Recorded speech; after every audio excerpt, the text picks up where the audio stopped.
For decades, there's been this one patch of the Nevada desert. It's been at the very heart of American mythology. A place so secret, the government literally denied it even existed for nearly 60 years. You know what I'm talking about.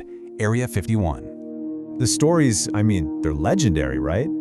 But what's wild is that the reality, it's maybe even more impressive.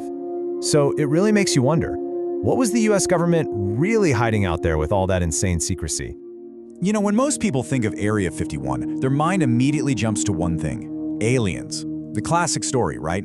That after the supposed Roswell crash way back in '47, all the wreckage, and yep, the alien bodies, they were all carted off to Area 51.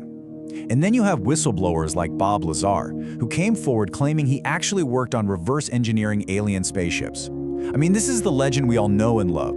But what if that's not the whole story? Because the declassified records, they paint a totally different picture. Oh, don't get me wrong, the government was definitely hiding something huge, but it had nothing to do with little green men. The real secret? It was a piece of human-made technology, something they thought was absolutely essential to winning the Cold War. Okay, just picture this for a second. An aircraft that could fly at the very edge of space. We're talking way, way higher than any commercial airliner could even dream of reaching. Think about it, 90,000 feet. And get this, that same plane could zip across the entire country, from LA to New York, in just a little over an hour. This wasn't something out of a sci-fi movie. Nope, this was a very real, very top-secret CIA program. It was a massive, high-stakes gamble in the crazy tech arms race of the 1960s. So let me introduce you to the real star of this whole story, the A-12 Oxcart. This thing was the CIA's ultimate spy plane, and the story behind it is just incredible. It was built from titanium that the US had to secretly buy and then smuggle out of the Soviet Union, which, by the way, was the exact country they were planning to spy on. It was an absolute marvel of technology, and yeah, it was the direct predecessor to that famous SR-71 Blackbird you've probably seen pictures of. Okay, so this begs a pretty big question, right? If the big secret was a spy plane, why was everyone seeing UFOs? How did those two things get so mixed up? Well, the answer, it turns out, has a lot to do with commercial airline pilots. Imagine you're a pilot back then, just cruising along at a normal 30,000 feet. All of a sudden, you see this thing screaming past you, way higher and way faster than anything you thought was possible. And just listen to how one pilot described it. He said that at twilight, when the setting sun hit its titanium body just right, it looked like a fiery object straight out of another world.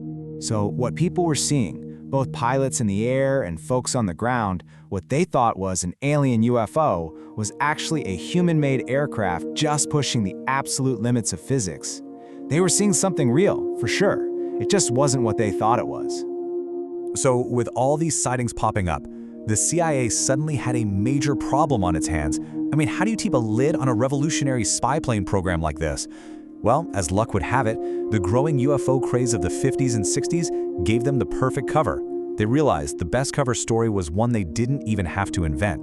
And they didn't just let it happen, they leaned right into it. The Air Force had this official investigation called Project Blue Book, and they'd publicly dismiss sightings with these completely ridiculous explanations like, oh, it was just swamp gas.